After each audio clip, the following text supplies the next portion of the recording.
네, 안녕하세요. 이번 시간에는 저희 그 파이널 컷 프로에 대해서 어 가장 이제 처음 유저 인터페이스나 혹은 이제 처음 세팅하는 그런 부분에 대해서 간단하게 살펴보도록 하겠습니다. 자, 먼저 파이널 컷 프로 같은 경우에는 그 유료 프로그램인 건 뭐 당연히 아시죠? 그렇다 보니까 애플 앱 스토어 맥 앱 스토어에서 구매를 하셔도 되고요. 또는 그 학생이신 분들 같은 경우에는 그 애플 온 캠퍼스에서 할인을 받으실 수가 있어요. 그래서 그런 경로로 구비를 해 놓으시면 한번 구매해 놓으면은 평생 업데이트를 지원하니까요. 어 구매할 수 있는 경로에 따라서 준비를 해 두시는 게 좋을 것 같습니다. 자, 그래서 그 파이널 컷 프로를 처음에 이렇게 켜게 되면 요런 식으로 처음에 딱 뜨게 됩니다. 오픈 라이브러리, 그래서 which library would you like to open 이렇게 뜨는데, 그 파이널 컷 프로 같은 경우에는 그 어도비 그 프리미어 프로나 뭐 에디우스, 그다음에 뭐 아비드의 뭐 미디어 컴포저와는 다르게요. 그 프로젝트가 라이브러리 형태로 관리가 돼요. 그래서 그 작업 파일 따로 그 동영상 파일 따로 이런 식으로 관리가 되는 게 아니고요. 하나의 통째 그 폴더째로 관리가 됩니다. 그래서 그 내가 만약에 그 편집하고자 하는 동영상의 개수가 엄청나게 많다 그러면은 당연히 이 로직 파이널 컷 프로 이 라이브러리 파일 같은 경우에도 굉장히 많이 용량을 차지를 하겠죠. 또 더군다나 그 파이널 컷 프로 같은 경우에는 그 코덱을 그 사실상 그 애플 프로레스밖에 지원을 하지 않아요. 그래서 내가 뭐 H264로 작업을 한 파일이 가지고 있는 파일이나 뭐 다른 뭐 AVI 코덱이나 이런 식으로 작업을 했더라도 무조건 여기 올 때는 프로레스로 인코딩이 돼야 됩니다. 그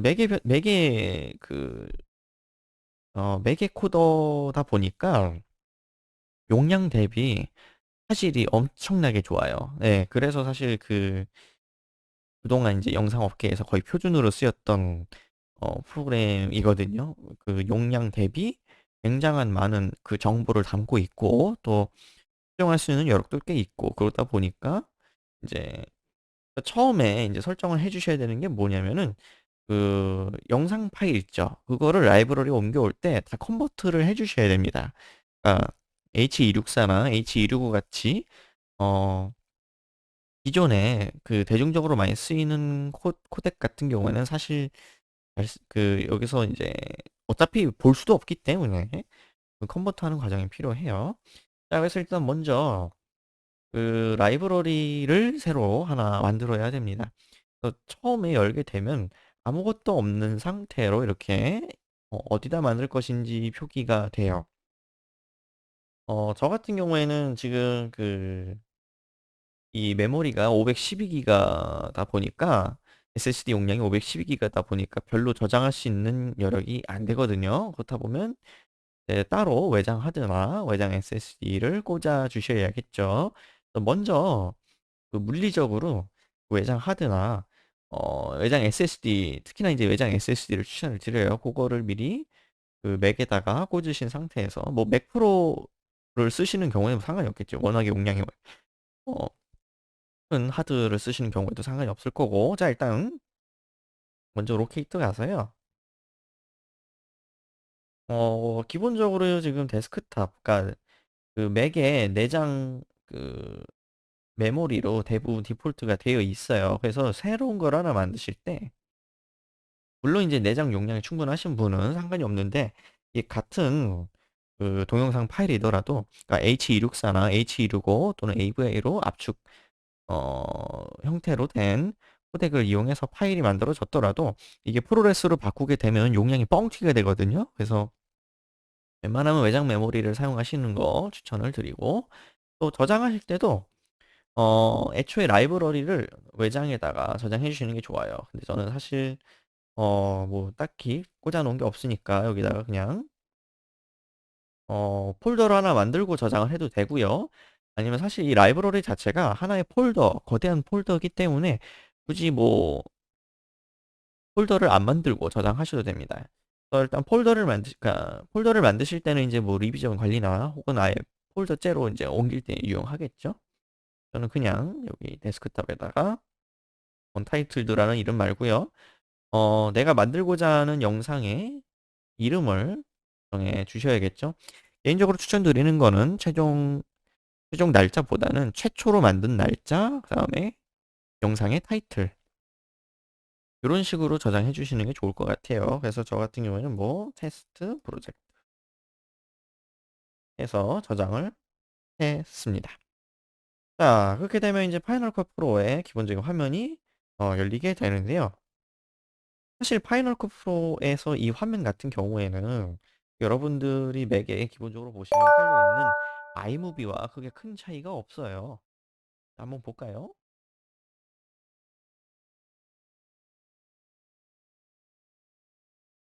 아이무비 같은 경우에는 한글을 지원을 하는데 이제 파이널 컷 같은 경우는 기본적으로 영어로 되어 있죠. 자, 이 시작하기. 자, 신규 생성 누르게 되면 영상 되면 크게 그 차이가 그렇게까지 많이 나지 않는 거를 보실 수가 있어요. 그래서 어 아이무비 그러니까 파이널 컷이 이제 10 버전으로 오면서 약간 별명이 생긴 게 아이무비 프로라는 별명이 생겼는데 그게 이제 좋은 얘기일 수도 있고 안 좋은 얘기일 수도 있는 게 기능상 차이가 디테일한 차이 외에는 사실 뭐 그렇게 크게 나는 편은 아닙니다. 뭐 물론 아이무비 같은 경우에는 따로 외장 코덱을 지원을 해서 외장 코덱으로 이제 편집을 할 수 있게끔 되어 있긴 하지만 파이널 컷 같은 경우는 기본적으로 프로레스 코덱만 지원을 합니다. 자, 그래서 먼저 설정 가셔서 사실 여기서 설정해 줘야 될 게 따로 없기는 한데요. 특히 이제 인텔 맥을 쓰시는 분들 같은 경우에는 대부분 외장 그 GPU를 사용을 하게 되시죠. 그렇죠? 그렇게 되면 플레이백 가시면 렌더 쉐어 GPU가 있습니다. 여기에 그 맥북 프로 같은 경우에는 16인치, 뭐 15인치 이렇게 외장 달린 경우에는 기본적으로 이게 AMD 라데온 GPU로 아마 설정이 되어 있을 거예요. 또 그 맥북 에어나 뭐 맥북 프로 뭐 14인치나 13인치를 사용하시는 경우에는 13인치를 사용하시는 경우에는 요게 인텔 내장으로 되어 있을 겁니다. 요게 그 내가 외장을 쓰고 있다 하면은 외장 GPU로 변경을 하시는 걸 추천을 드리고요. 웬만하면 변경하시는 거 추천드려요. 선택지가 없다. 그러면은 그냥 그대로 놓고 쓰시면 되고요. 저처럼 이제 요번에 M1 나온 걸 쓰게 되면 사실 변경할 수 있는 여지가 없게 돼요. 근데 이제 그 인텔 맥을 쓰시는 분들 중에 외장 그 썬더볼트로 연결을 eGPU라 그래서 따로 eGPU 그 독을 구매를 하셔서 썬더볼트로 연결하시는 분들이 계실 건데 그렇게 연결하게 되면 여기서 반드시 변경을 해주셔야 됩니다. 기본적으로 맥 내장으로 아마 잡혀 있을 건데요. 요거를 외장으로 변경을 꼭 해 주셔야 됩니다. 사실 외장으로 써도 AMD밖에 지원을 안 하기 때문에 보통 자동으로 잡혀 있기는 해요. 자, 그래서 GPU 설정이 되어 있는지만 확인을 해 보시고요. 자, 이렇게 한번 볼게요. 자, 기본적으로 라이브러리 를 새로 만들게 됐습니다. 자, 이 상태에서 라이브러리 이름을 클릭을 하시고요. 오른쪽에 보게 되면 스탠다드, 뭐 모디파이, 뭐 어디에 저장이 되어 있는지, 용량은 얼마나 차지하는지 이렇게 표시가 되어 있고요. 여기 되면 미디어. 예, 미디어가 이제 여러분들이 이제 편집할 때 이제 사용하는 그런 다양한 파일들이 여기에 표시가 되겠죠. 또 밑에 보시게 되면 모션 컨텐트라는 게 있는데 요거 같은 경우는 요런 겁니다. 요 밑에 보시게 되면 이펙트라 해가지고 다양한 효과, 그 다음에 전환되는 효과들 요런 것들을 이제 내장을 사용하게 되면 상관이 뜻인데 어 외장을 사용하게 되면 또 인제 따로 저장이 되거든요. 고게 또 용량을 또 갉아먹게 됩니다. 그래서 모션을 이용을 해서 따로 작업을 하셔서 불러온다. 그럴 때 여기서 인제 용량 사용이 된다라고 보시면 되고, 이 모션이라고 하는 게 뭔지에 대해서 또 봐야 되는데요. 모션은 그 어도비 프로그램으로 치면 이제 애프터 이펙트 같은 영상에 이제 2D 모션을 줄 때 사용하는 그런 툴이다라고 보시면 됩니다. 사실 애프터 이펙트가 워낙에 업계 표준이어서 그렇게 많이 사용되는 경우는 거의 없는데요. 보통 이제 파이널 컷이랑 이제 연동성이 좋기 때문에 어 뭐 약간 마이너하지만 사용되는 경우도 은근히 있습니다. 그래서 모션에서 작업을 해서 그 파일을 그 익스포트하게 되면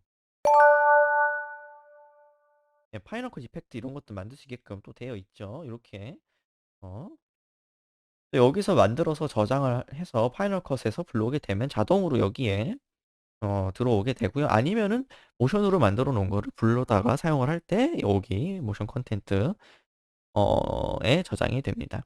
캐시 같은 경우에는 어 그 렌더할 때 필요로 하는 프리셋이나 혹은 뭐 썸네일 이미지, 또 그 오디오 웨이브 폼, 그 요 높낮이, 그러니까 소리에서 높낮이, 음의 크고 작음을 나타내 주는 파형 파일 있죠? 예. 그러니까 음악 파일 말고 그 파형을 만들어서 표시해 주는 그런 파일들이 여기에 캐시로 저장이 되고요. 백업 같은 경우는 리비전을 얘기를 합니다. 그래서 만약에 내가 하다가 튕겼어요. 그 파이널 컷 프로 같은 경우는 따로 저장의 개념이 없고요. 할 때마다 자동으로 저장이 돼요. 그래서 내가 뭐 버전을 내가 뭐 뭔가를 바꿨어요. 그렇게 되면 자동으로 딱 바뀌어서 저장이 되게 되는데, 그거에 그 저장 그 리비전을 여기서 보실 수가 있어요. 또는 뭐 하다가 에러가 생겨서 튕기는 경우는 거의 없지만, 뭐 만약에 그러다가 뭐 튕겼어요. 그렇게 되면 다시 열게 되면 여기에 이제 어떤 백업본으로 내가 돌아가게 될 것인가, 그런 거를 보실 수가 있습니다. 여기 보시면 콘솔리데이트라는 게 있는데, 이게 뭐냐면요. 라이브러리에, 그러니까 기본적으로 내가 그 파일들 있죠. 파일들을 어 링크를 시켜 놓는 거예요. 링크를 시켜 놓게 되는데, 콘솔리데이트 기능을 이용하게 되면 그 링크된 파일이 이 라이브러리 안에 자동으로 다 전체가 복사가 되게 됩니다. 혹은 이제 최적화하는 거라고 보시면 되고요. 보통의 경우에는 사실 뭐 사용할 일이 그렇게 많지가 않으세요. 왜냐하면 자동으로 이제 그 미디어 파일이 라이브러리에 보통 저장이 되게 되는데, 요거는 어떨 때 사용을 하냐. 그 렌더팜이라고 그래서요. 그 영화관에서 상영되는 영상 파일들 있죠. 그런 파일들 같은 경우는 굉장히 용량도 클 뿐더러 이게 그 권한 때문에, 이게 뭐라고 해야 되죠? 그 파일 유출의 우려 때문에 파편화해서 관리하는 경우가 굉장히 많아요. 그렇다 보니까 요거 경로를 지정을 해서 어떤 파일은 어디에 저장이 된다. 그 리비전에 따라서 저장을 할 수 있게끔 설정을 해주는 그런 거라고 보시면 되고요. 보통의 경우에는 그러니까 파편화되어 있는 그 링크, 다른 이제 메모리에 링크되어 있는 그 파일을 하나의 그 프로젝터로 저장할 때 보통 사용을 한다라고 보시면 됩니다. 요 콘솔리데이트, 그 모션 컨텐츠의 그 콘솔리데이트도 똑같아요. 자, 그다음에 스토리지 로케이션스 해서 모디파이 세팅이 있는데, 자, 이거 같은 경우에는 그 라이브러리를 먼저 만드시고 설정을 해주시는 게 좋습니다. 그러니까 파일을 임포트하기 전에 미리 세팅을 해주시는 게 좋아요. 왜냐하면은 이제 나중에 콘솔리데이트 할 때 또 혹시나 또 문제가 생길 수 있기 때문에. 자, 여기 보게 되면 미디어는 어디에 저장을 하고, 모션 컨텐츠는 어디에 저장을 하고, 캐시는 어디에. 자, 요게 다 경로를 지정을 해줄 수가 있거든요. 저는 개인적으로 추천드리는 게 모두 다 그 기본 설정이 있죠. 지금 미디어 같은 경우는 라이브러리 안에, 모션 컨텐츠는 어디에, 요거를 다 하나로 관리해 주시는 게 좋고요. 만약에 그 따로 그 영상만을 위한 스토리지가 따로 있다. 그런 경우에는 뭐 미디어는 어느 외장 하드에, 뭐 모션 콘텐츠는 어느 외장 하드에, 또는 라이브러리 전체에 저장을 할 수 있게 되고요. 이 모션 템플릿 폴더 같은 경우는 보통 내장 메모리를 가리키게 돼요. 근데 이제 이런 경우가 있을 수 있죠. 내장 메모리 용량이 너무 턱없이 부족해요. 그래서 모션 파일 일부러 옮기고 싶어요. 그러면은 얘도 똑같이 라이브러리로 설정을 다 해주시면 됩니다.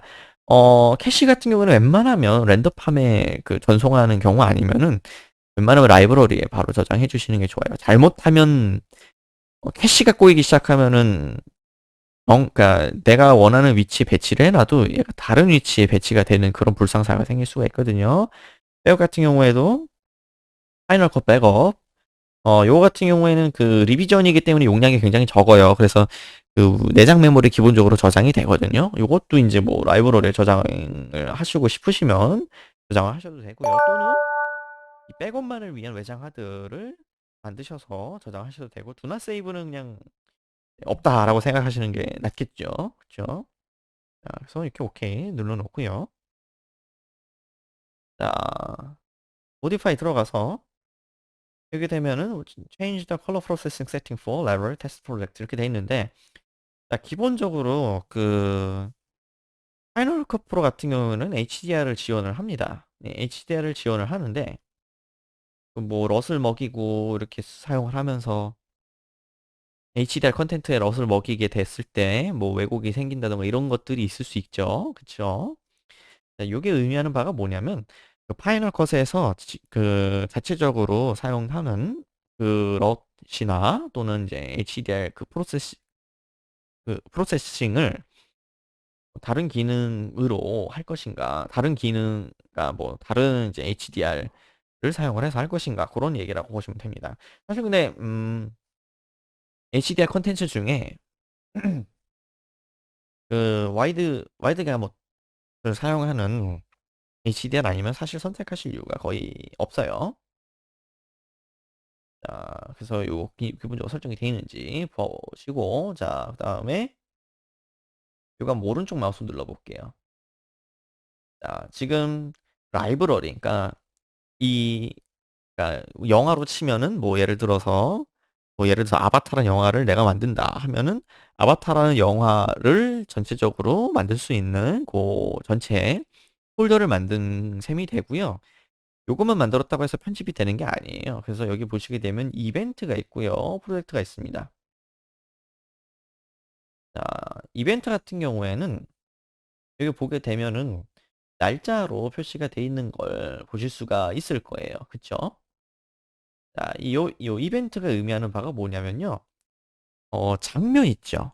장면별로 편집을 달리할 때 보통 많이 사용을 하게 됩니다. 그래서 처음부터 끝까지 모든 그 씬을 하나의 그 프로젝트로 관리를 하지는 않아요. 그래서 장면별로 뭐 씬 넘버 A, 씬 넘버 B 이런 식으로 따로 장면별로 편집을 해서 그거를 나중에 하나로 합치는 작업으로 보통 그 워크플로우가 이루어지게 되는데 그 장면별로 내가 편집을 하고자 할 때 요거 프로젝트 그 이벤트 만드셔서 하시면 됩니다. 보통은 이제 기본적으로 날짜를 많이 쓰기 때문에 뭐 촬영 날짜나 편집 날짜를 많이 쓰기 때문에 이렇게 돼 있고요. 크리에이트 뉴 프로젝트 눌러서 새로 하나 보실 수도 있겠죠. 자, 아까 이제 크리에이트 뉴 누르니까 비디오 셋 베이스드 on first video clip properties 이렇게 돼 있고요. 미디어를 처음에 불러오면 그 변환할 수 있게끔 변환하는 옵션이 뜨게 돼요. 이제 그럴 때 그 옵션을 따른다라는 얘기가 되고요. 자, 오디오 앤드 렌더링 하면 프로레스 자둘둘 이렇게 돼 있고요. 커스텀 세팅을 들어가게 되면은 내가 그 맞는 포맷을 만들 수가 있습니다. 여기 보게 되면 기본적으로 1080p로 돼 있고 내가 4K로 한다 그러면 4K로 바꾸시면 되고요. 레이트 같은 경우에는 60으로 코덱을 보통은 이제 4둘도 HQ를 많이 쓰는데 위로 올라갈수록 이제 효율도 좋고 저장된 데이터도 많다 보니까 이제 용량이 그만큼 커지겠죠. 대신에 이제 편집할 수 있는 디테일이 조금 더 증가가 될 테고요. 아니면은 사둘둘 저장, 그러니까 압축하지 않은 완전한 로우 형태. 그러니까 카메라에서 이걸 지원을 하면 뽑아서 사용하시면 되겠죠. 저 같은 경우는 이제 사둘둘 그냥 놓고 쓰겠습니다. 자, 샘플레이터 같은 경우에는 이렇게 생각하시면 돼요. 위로 갈수록 고음질, 밑으로 갈수록 저음질이고요. 48K가 이제 기본 형태다. 스탠다드로 사용되는 형태다라고 보시면 되고, 서라운드, 내가 만약에 뭐 돌비 애트모스 같은 음악 파일을 받아서 여기다 던지고 싶다 하면은 서라운드로 선택해 주셔야 되고요. 그렇지 않으면 보통 이제 스테레오로 선택해서 하겠죠. 자, 그래서 오케이 누르게 되면 이 옆에 이미 있다고 떴네요. 저는 그럼 날짜를 바꿔서 20일 해놓고 이렇게 만들도록 하겠습니다. 그러면 씬별로 이렇게 하나 생기게 되고요. 자, 언타이틀드 프로젝트 여기 있고 여기도 이제 새로 프로젝트를 하나 만들어서 뭐 장면별로 뭐 편집할 수 있는 버전이 다를 수도 있잖아요. 그거를 이제 편집해서 또 넣을 수가 있습니다. 그래서 뭐 예를 들어서 A 1번 씬의 버전 A 1번 뭐 이런 식으로 요 같은 경우는 2번 씬의 버전 1번 뭐 해서 이름을 더블 클릭해서 바꿔주시는 게 좋아요. 2번 씬의 뭐 1번 이런 식으로 해서 편집에 따라서 이렇게 먼저 저장해 주시는 게 좋습니다. 자, 여기까지 이제 가장 이제 기본적으로 내가 파이널 컷을 처음에 키고 세팅해야 될 것들에 대해서 살펴봤고요. 다음 시간에는 이제 한번 테스트 영상을 하나 불러와 보도록 할게요. 그래서 그거 불러올 때 어떻게 컨버트를 하고 어떻게 이제 불러와서 프로젝트에 넣을 수 있는지 살펴보도록 하겠습니다. 네, 고생하셨습니다.